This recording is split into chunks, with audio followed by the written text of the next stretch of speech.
नमस्कार। This academy में आप सबका स्वागत है। हमने पिछले लेक्चर में सीआरपीसी देख रहे थे, है ना। आज हम सीआरपीसी के आगे की कुछ धाराएं देखते हैं। ठीक, तो सीआरपीसी की, है ना, सीजीपीएससी मेंस के पेपर 7 पार्ट 1 से यह संबंधित है और एसआई का एग्जाम आने वाला है, उसमें भी ये धाराएं इंपॉर्टेंट है और एक आध ठो पूछेगा और इन्हीं धाराओं से पूछेगा।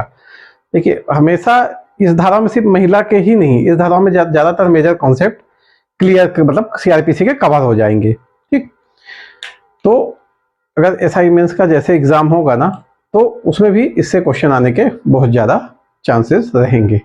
ठीक, तो इसको ध्यान दीजिएगा, जो एसआई मेंस दे रहे हैं वो भी, और जो पीएससी मेंस की तैयारी कर रहे हैं उनके लिए तो इम्पोर्टेंट है ही है।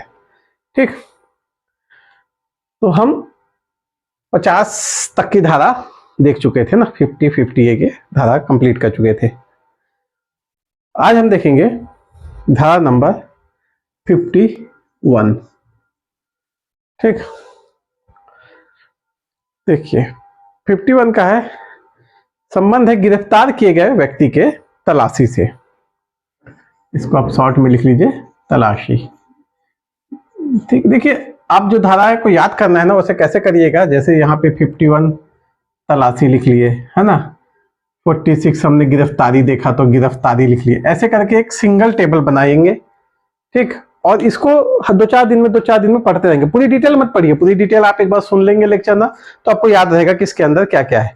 आप बस इसको पढ़िए ताकि आपको ये याद होना चाहिए कि हाँ, गिरफ्तारी संबंधित पूछा है, मतलब 46 धारा है और 46 में हमने ऐसी ऐसी चीजें पढ़ी थी। ठीक, तो ऐसे आपको जल्दी याद होगा। अगर आप ऐसे याद करेंगे ना तो बहुत टाइम लग जाएगा, और कैसे याद होगा तो टाइम लगेगा, तब काफी टाइम लग जाएगा, है ना। और ऐसे में आप करोगे ना तो आपको धारा उसका शॉर्ट फॉर्म सामने, जैसे कि हमने अभी देखा 51 सीधे संबंध है किससे, तलाशी से। बस ये तलाशी 2 में होगी, एक आप सामान्य पुरुष की तलाशी लोगे, एक महिला की तलाशी लोगे, बस इतना ही कॉन्सेप्ट होगा, है ना। देखिए, जब किसी व्यक्ति को गिरफ्तार किया जाता है, ठीक, तो पहनने के आवश्यक वस्तु छोड़कर जो उसके शरीर में जरूरी है पहनने के लिए, ठीक, पहले एक में, है ना, पहनने की आवश्यक वस्तु छोड़कर उसकी तलाशी ली जाएगी और उसकी तलाशी में जो कुछ मिलेगा उसको पुलिस अभिरक्षा में रख लिया जाएगा और उसकी रसीद दी जाएगी। ठीक, समझे। इसलिए जब कभी आप पुलिस थाने जाते होगे तो रात में आपको खासकर ज्यादातर चोर उचक्के आपको ना चड्डी में खाले बैठे दिखते होंगे। ठीक, पुलिस का अधिकार है ये। ठीक, 51 एक कहता है कि उसके तलाशी में उसको पहनने के लिए आवश्यक वस्तु, उसको चड्डी बस पहनाए और डाल दो अंदर लॉकअप में। ठीक, उसके पहनने के लिए आवश्यक वस्तु है उसके पास, बाकी सबको पुलिस अभिरक्षा में कर लो। पुलिस एक टाइप से थोड़ा सा उनको ऐसा फील हो कि हाँ वो गलत काम कर रहे हैं, इसलिए भी ऐसा करती है ना।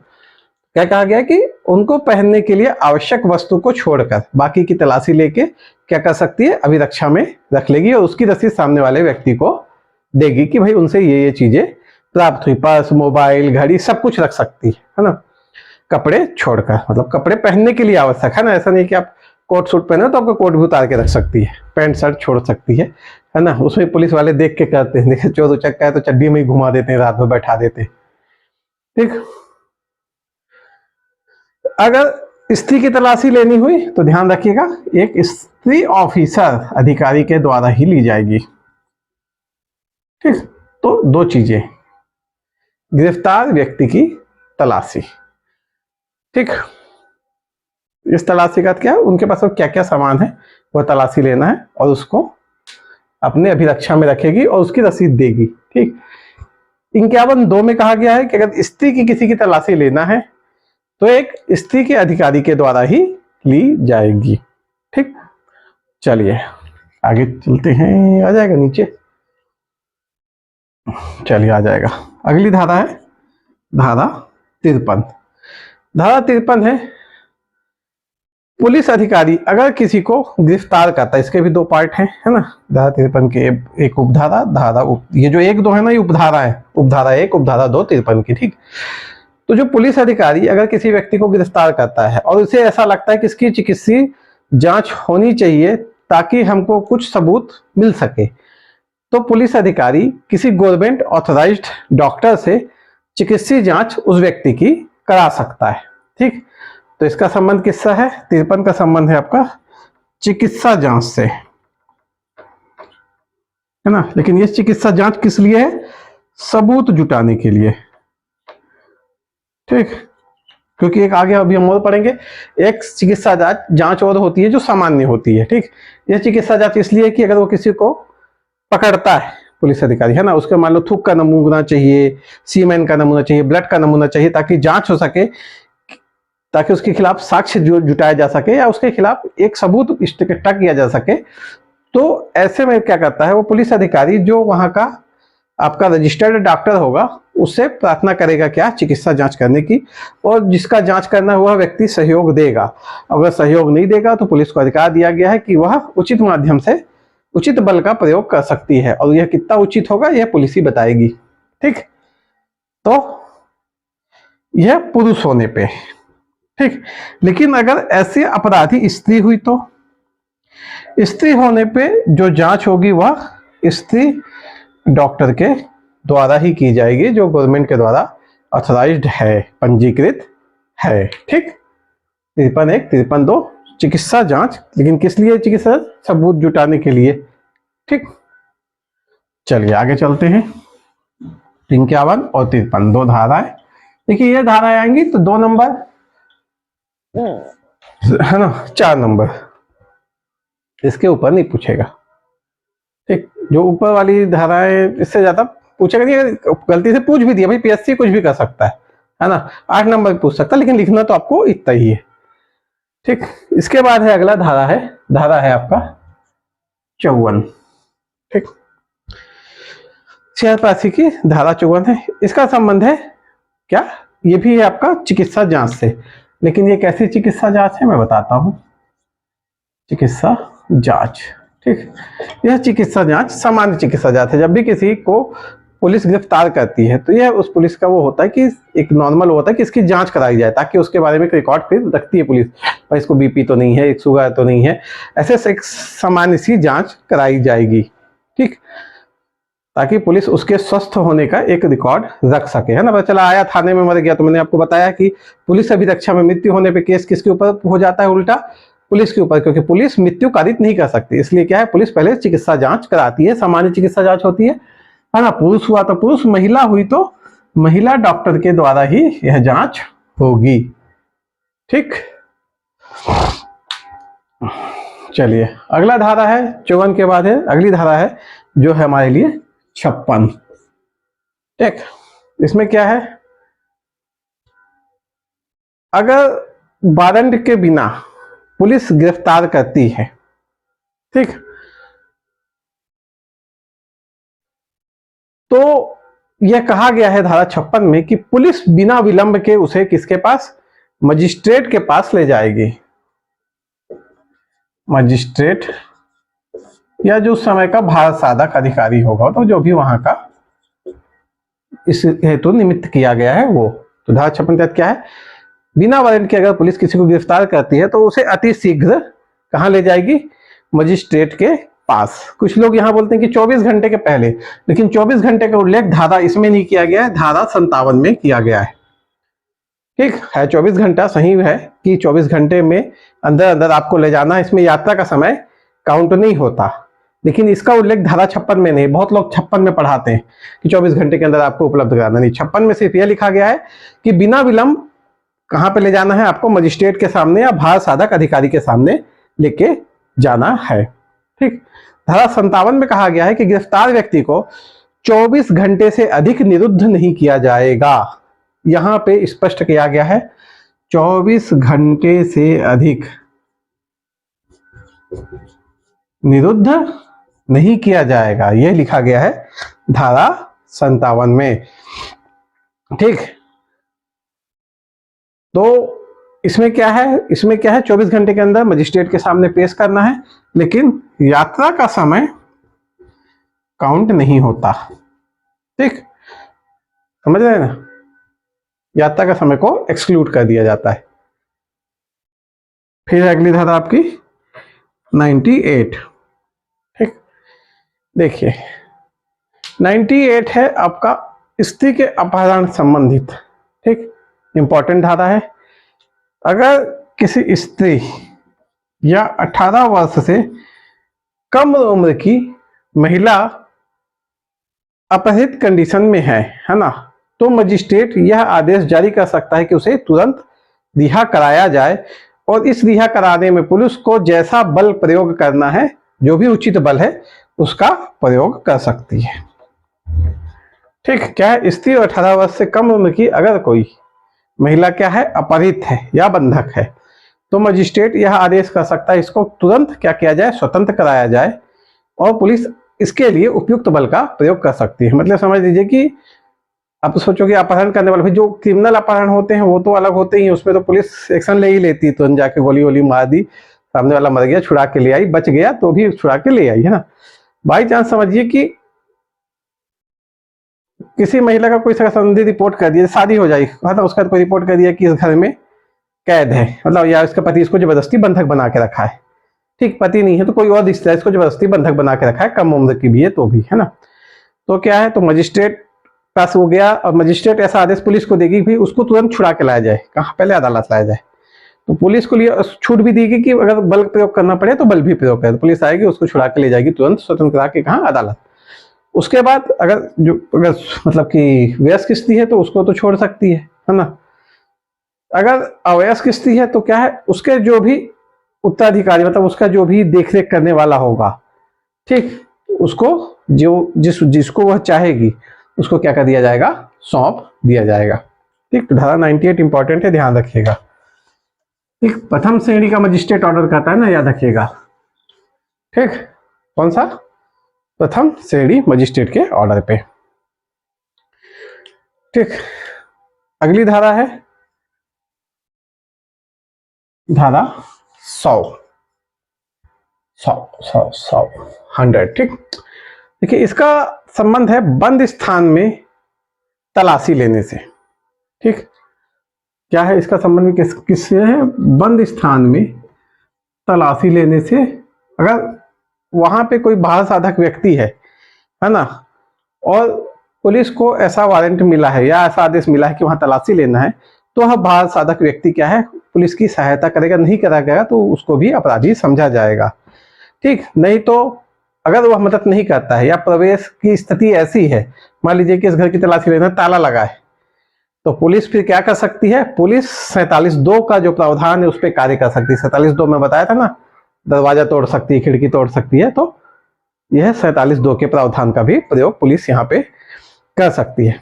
पुलिस तलाशी कैसे लेगी, पुलिस तलाशी ऐसे लेगी कि अगर जिस घर की तलाशी लेना है उस मोहल्ले से 2 व्यक्तियों को बुलाएगी जिनको साक्षी बनाएगी। अगर वह मोहल्ले से कोई 2 व्यक्ति नहीं आते तो पुलिस आसपास वाले मोहल्ले से किसी व्यक्ति को खोजेगी, और नहीं तो किसी व्यक्ति के लिए लिखित आदेश जारी कर सकती है कि उसको साक्षी बनना पड़ेगा। ठीक, तो ऐसे साक्षी बना के उस पूरी की जगह की तलाशी लेगी, उसकी एक रिपोर्ट बनाएगी जिसमें साक्षी के हस्ताक्षर भी होंगे। जहां से यह तलाशी ली गई है उसकी पूरी सूची बनाएगी और सभी का रिकॉर्ड रखेगी, और इसकी एक प्रतिलिपि सामने वाले को भी दिया जाएगा जिसकी तलाशी या जिसके घर की तलाशी दी जा रही है। ठीक, तो यह है आपका धारा 100। ठीक, इसके बाद एक धारा है आपकी, जो अगली इंपॉर्टेंट धारा है वो है धारा 125। ये काफी इंपॉर्टेंट है और समाज के लिए बहुत अच्छी धारा है मेरे हिसाब से, भरण पोषण के लिए। ठीक, धारा 125 कहता है पत्नी, संतान और माता पिता के भरण पोषण के लिए आदेश जारी कर सकता है प्रथम वर्ग मजिस्ट्रेट।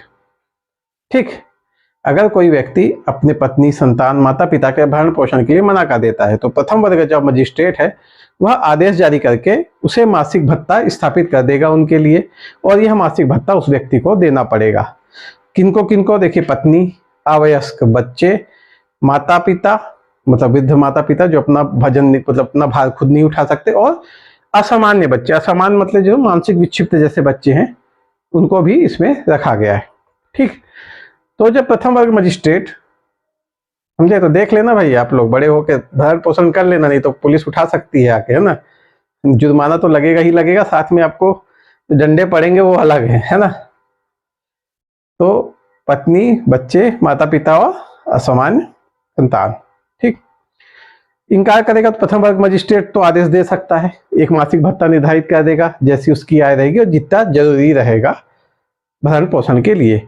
अगर मान लो निर्धारित कर दिया गया और सामने वाला व्यक्ति असफल रहता है ऐसा करने पे, तो क्या है, उसके ऊपर फिर जुर्माना भी लगाया जा सकता है और उसको कारावास की सजा भी दी जा सकती है, ठीक।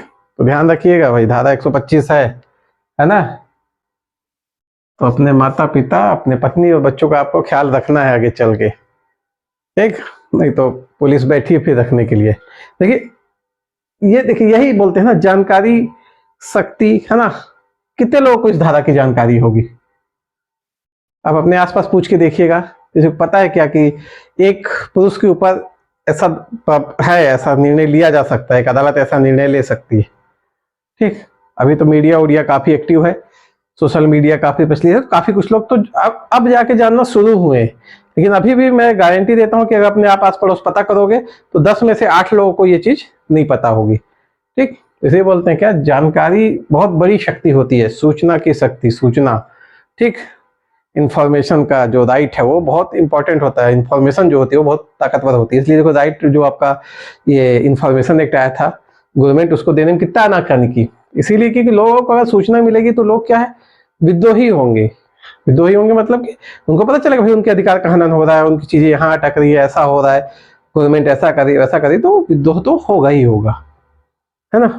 तो लोगों के पास ताकत भी आती है ना। आप अधिकार जानो भाई, अब जिसको आप अधिकार ही नहीं पता था और उसका पति भगा दिया तो बेचारी क्या करेगी, घूमते फिरते कहीं अपने मायके चल दी, कहीं इधर चलती। जिसको पता है अपने पति को क्या है, कोर्ट में घसीट लेगी, ठीक।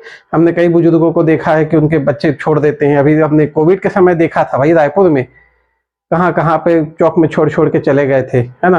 मतलब इतनी संवेदनहीनता हमारे समाज में आ चुकी है, ठीक, कि लोग अपने माँ बाप को, है ना, जो अगर उस समय उनको छोड़ दिए होते तो शायद आज वो जिंदा भी नहीं होते, है ना। भाई अगर कोई आपको पैदा होते ही छोड़ देता तो आपके जिंदा बचने के पॉसिबल तो नहीं, बिल्कुल नहीं थे, है ना। उस समय जिन्होंने आपको पाल पोस के बड़ा के इस काबिल बनाया कि आप अपने खर्चे चला रहे हो और आप अंत समय में उनको छोड़ दिए, तो भाई मतलब इससे ज्यादा नीच काम तो कुछ नहीं हो सकता, ठीक। आप कुछ करो मत करो, आप बहुत सफल हो मत हो, लेकिन एक अच्छा इंसान, एक अच्छा बेटा जरूर बनिए, ठीक। इसी में बहुत सुख है। आप अच्छे इंसान बन गए, एक अच्छे बेटे बन गए ना, तो इसमें भी बहुत सुख है।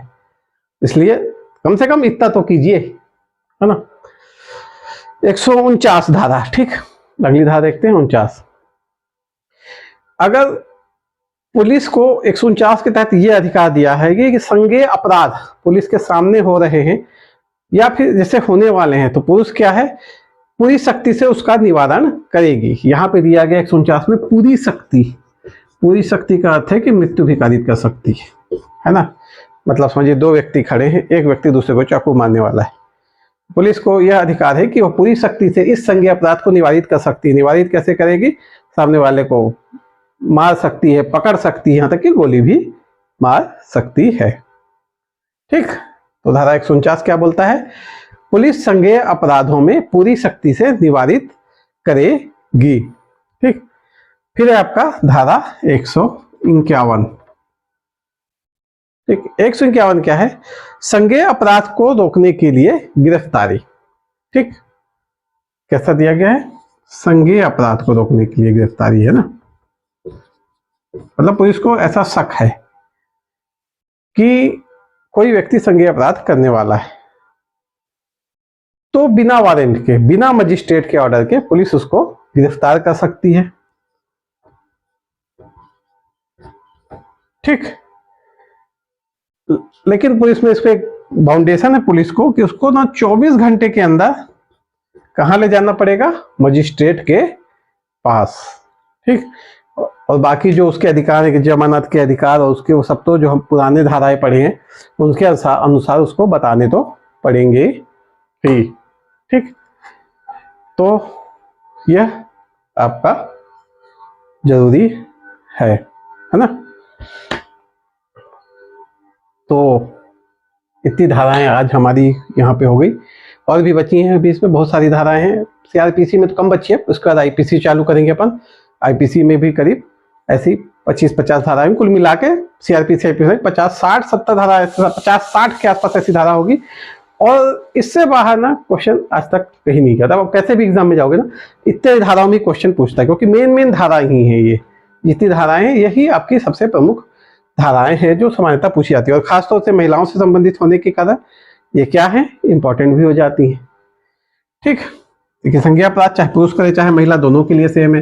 पूरी शक्ति से चाहे पुरुष हो चाहे महिला, दोनों सेम है ना। भरण पोषण के लिए तो आपको पता ही हो गया कि पत्नी आ गए, बच्चे आ गए, माता पिता आ गए, तो इसमें महिला भी आ गई और बच्चे भी आ गए, तो ये भी एक धारा इंपॉर्टेंट हो जाती है।